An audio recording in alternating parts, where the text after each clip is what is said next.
والصلاة والسلام على سيد الأنبياء والمرسلين محمد وعلى آله وصحبه أجمعين. أما بعد، قال الله تبارك وتعالى في القرآن المجيد: أعوذ بالله من الشيطان الرجيم، بسم الله الرحمن الرحيم، إنه من سليمان وإنه بسم الله الرحمن الرحيم. صدق الله ومولانا العظيم. معزز سامعین حضرات، اللہ تبارک و تعالیٰ نے مومنین پر بہت سارے احسانات، انعامات فرمائے. ان میں سے بڑی نعمتوں میں اللہ نے انسان کو ایمان جیسی نعمت عطا فرمائی ہے. اگر ایمان نہ ہوتا تو نامعلوم مسلمان پتہ نہیں کس کو معبود سمجھ کر کیسی کیسی شرک کی چیزوں میں پڑا ہوا ہوتا. آج کی پہلی رکعت میں جو آیت گزری اس میں ایک عجیب آیت مسلمانوں کے لیے ہے. اللہ نے جتنے انعامات، احسانات فرمائے ہیں اس میں ایمان بڑی نعمت ہے، اور ایک بڑی نعمت قرآن مجید ہے جو انسانوں کو، مسلمانوں کو عطا کی گئی. اور شروع دن میں بھی یہ بات آئی تھی کہ قرآن مجید کو اللہ نے انسانوں کی ہدایت کے لیے بھیجا ہے. جیسے آپ کمپنی کی کوئی بھی چیز خریدیں، جو اچھی چیز ہوتی ہے، جو اچھا پروڈکٹ ہوتا ہے، اس کے ساتھ ایک مینول بک دی جاتی ہے. مثال کے طور پر اگر آپ کوئی موبائل خریدیں تو اس کے ساتھ ایک چھوٹی سی بکلیٹ ہوتی ہے، اس میں ساری چیزیں لکھی ہوئی رہتی ہیں کہ اس کو کیسے استعمال کرنا ہے. ایک آدمی بالکل اسے موبائل میں سم ڈالنا بھی نہیں آتا، وہ بھی اگر موبائل خریدتا ہے تو اس میں ساری چیزیں پکچر کے تحت بتائی جاتی ہے کہ نمبر 1 سم یہاں ڈالنا ہے، نمبر 2 اس کا مائک یہاں ہے، ہر چیز اس میں مینشن کر دی جاتی ہے تاکہ وہ اسی کے مطابق اس کا استعمال کرے، کہیں وہ غلط استعمال نہ کر لے اس کا. اسی طرح اللہ رب العزت نے مسلمانوں کو، بلکہ پوری انسانیت کو اس دنیا میں بھیجنے کے بعد صحیح زندگی گزارنے کے لیے قرآن مجید جیسی عظیم دولت عطا فرمائی. اب یہ حکم دیا کہ اس قرآن کے ذریعے ہمیں راستے پر چلنا ہے. صحیح گائیڈ لائن ہمیں اسی قرآن میں ملتی ہے.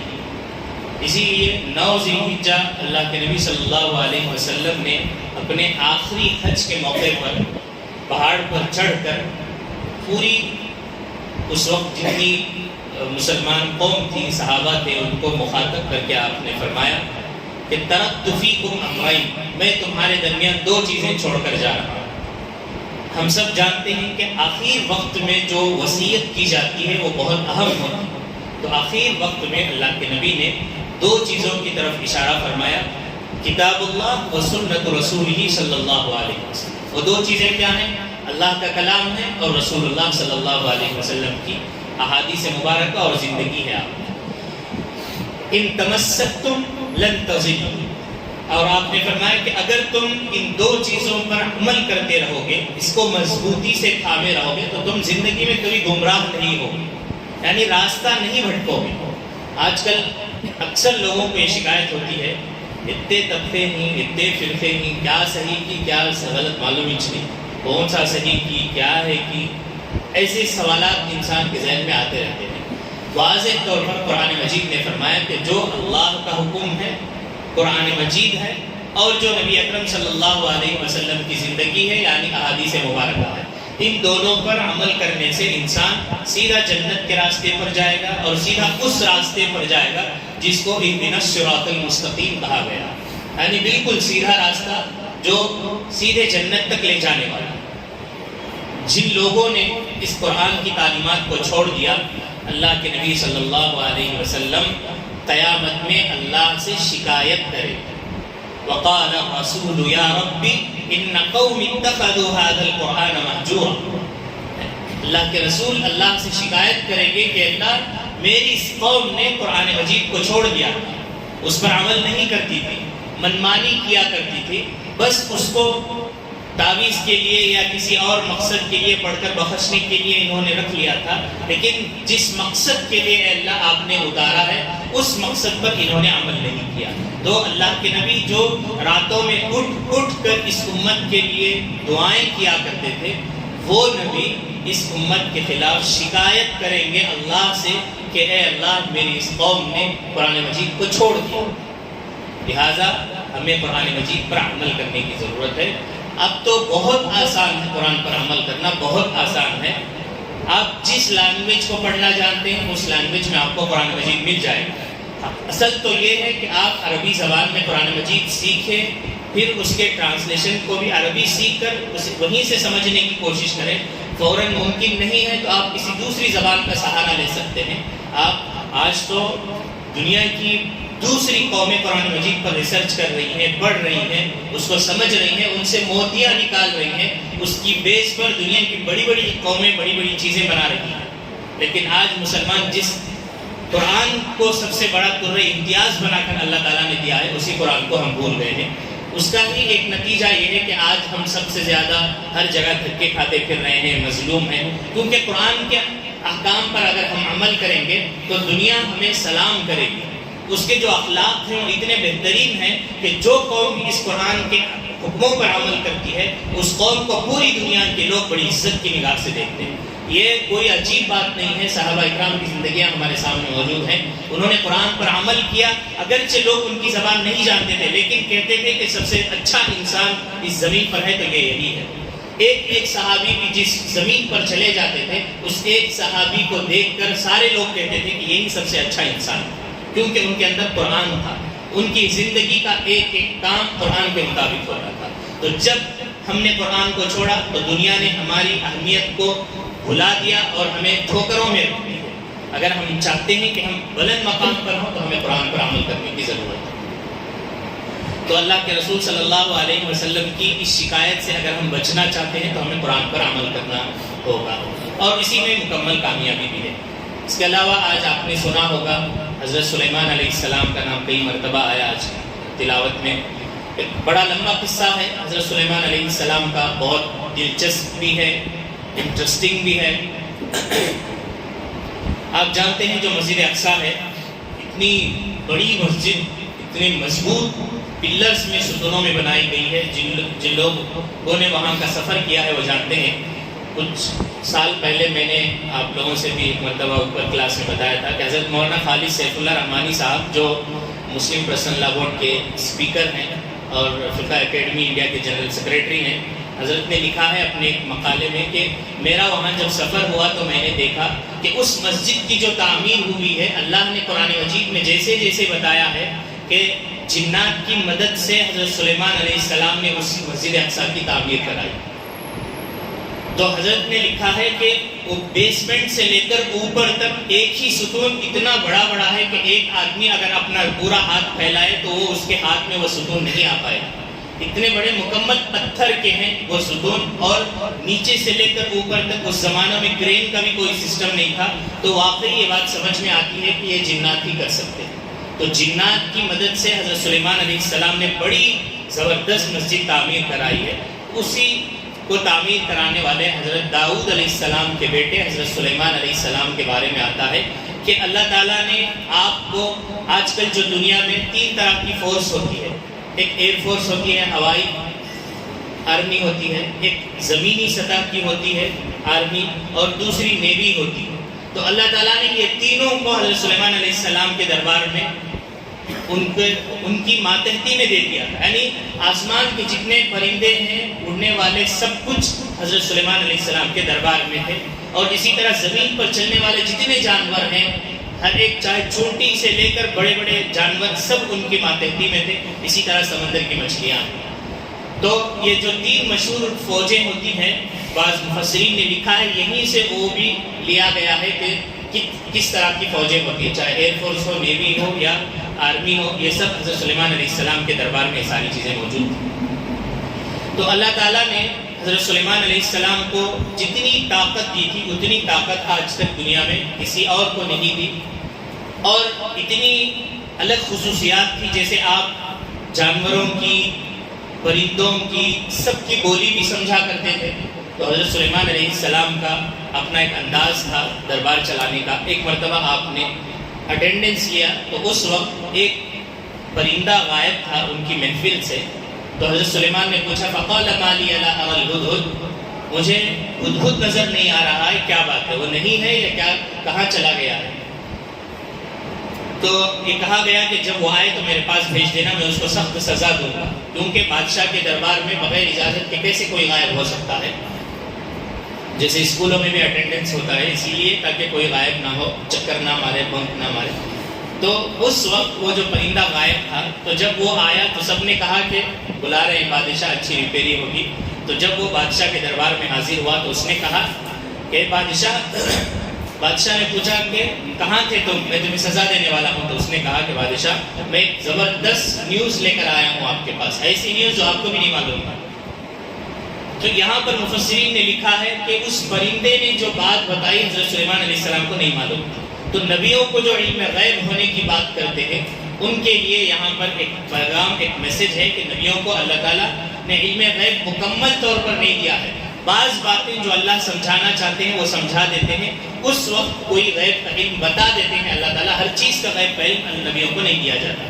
تو حضرت سلیمان نے پوچھا کیا بات ہے؟ تو اس نے بتایا کہ یہاں سے کچھ دور میرا سفر ہوا، کچھ پرندوں نے مجھے لے کر وہاں گئے تو میں نے دیکھا کہ وہاں ایک بڑی حکومت ہے اور وہاں کی پرائم منسٹر ایک فیمیل عورت ہے، مطلب ایک عورت ہے وہاں، اس کا نام بلقیس ہے. ایک قوم ہے وہ سبا نام کی، اس قوم کی وہ ملکہ ہے، اس کا ایک بہت خوبصورت عرش ہے، بڑی زبردست کرسی ہے اور وہ حکومت کرتی ہے.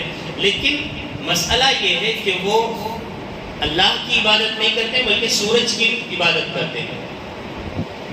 تو حضرت سلیمان علیہ السلام نے مکمل تفصیلات حاصل کی. پھر وہاں جیسے ایک نبیوں کا کام ہوتا ہے، خطوط روانہ ہوتے ہیں، خط بھیجا جاتا ہے، ویسے خط بھیجا گیا. آج کل بھی جو اسکولوں میں سوریہ نمسکار کے نام سے جو چیزیں رائج ہو رہی ہیں، مسلمانوں کے بچے بھی آرام سے وہ جیسے کراتے ہیں ویسے کر لیتے ہیں. اگر بڑی تعداد میں لیٹر دیا جائے کوئی اقدام کیا جائے تو پھر اس سے مسلمان بچوں کو روکا جاتا ہے. جیسے اسلامک اسکولوں میں اگر RTE کے ذریعے غیر کے بچے آ جاتے ہیں تو ان کو اختیار ہوتا ہے، چوائس ہوتی ہے. قرآن کی کلاس میں تم بیٹھنا چاہو تو بیٹھو یا پھر ڈرائنگ کرتے ہوئے اپنی کلاس میں جا کر بیٹھ جاؤ. اسی طرح مسلمانوں کے یہاں اتنی زیادہ فکر ہی نہیں ہوتی ہے، وہ چھوڑ دیں بہترین اسکول ہے وہ جو پڑھائیں گے کافی ہے. ویسا نہیں ہونا چاہیے، فکر مند ہونا چاہیے، کیونکہ احادیث میں آتا ہے کہ بعض ماں باپ ہی اپنے بچوں کو یہودی اور نصرانی بنا دیتے ہیں، فَأَبَوَاهُمَا يُهَوِّدَانِهِ أَوْ يُنَصِّرَانِهِ. تو یہ اس بارے میں فکر کرنے کی ضرورت ہے کہ جس اسکول میں ہم اپنے بچے کو بھیج رہے ہیں وہاں کے پورے سلیبس کو، وہاں کے فریم ورک کو پہلے ریفر کرنا چاہیے، دیکھنا چاہیے کہ وہ کیا کیا ایکٹیویٹیز کراتے ہیں. کہیں ایسا نہ ہو کہ ہمارے بچوں کو ہم خود ہی مشرک بنا رہے ہیں اور ہم خود ہی نصرانی بنا رہے ہیں.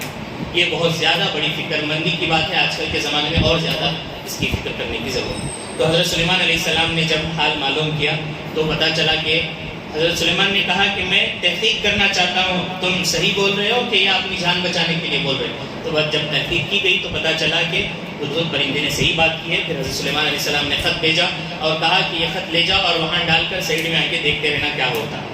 تو پھر ویسے ہی حضرت سلیمان علیہ السلام کے بتائے ہوئے طریقے کے مطابق خط ڈال دیا گیا. پھر ان کو یہ دعوت دی گئی کہ تم یا تو اسلام قبول کرو یا پھر ہم تمہارے سے جنگ کریں.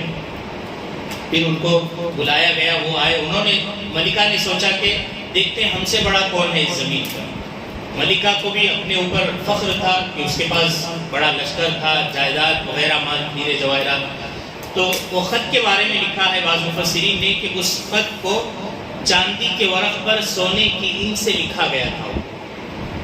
اس کی کچھ تفصیلات ہیں. پھر ملکہ سبا نے ایک بڑے قافلے کو روانہ کیا حضرت سلیمان علیہ السلام کے پاس، بڑے بڑے قیمتی تحفے دے کر. بعض روایتوں میں لکھا ہے 300 لوگوں کو بھیجا، سب کے ہاتھ میں سونے کی گھنٹیں تھی.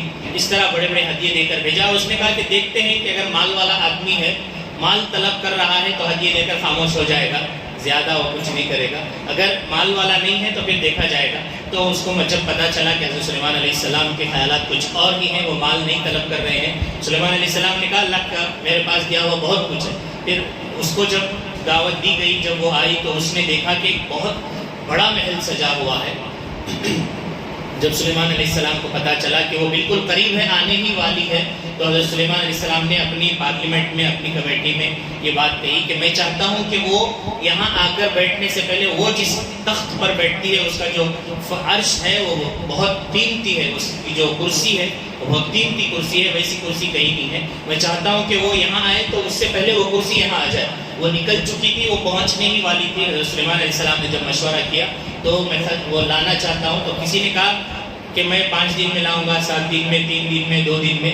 ایک جن اٹھا، اس نے کہا، جس کا نام عفریت تھا، اس نے کہا کہ سلیمان علیہ السلام اگر مجھے آپ اجازت دیں گے تو میں سیکنڈز میں وہ وہاں سے لا کر یہاں رکھ دوں گا، صرف آپ طرفۃ عین یعنی پلک جھپک میں آپ کو میں وہاں سے اٹھا کر یہاں پر پہنچا دوں گا۔ یہ قرآن کی آیات ہیں، یہ کہانی نہیں ہے۔ قال عفریت من الجن انا آتیک بہ قبل ان یرتد الیک طرفک۔ تو حضرت سلیمان علیہ السلام نے اس کو اجازت دے دی، اس نے اس تخت کو اٹھا کر یہاں پر پیش کر دیا۔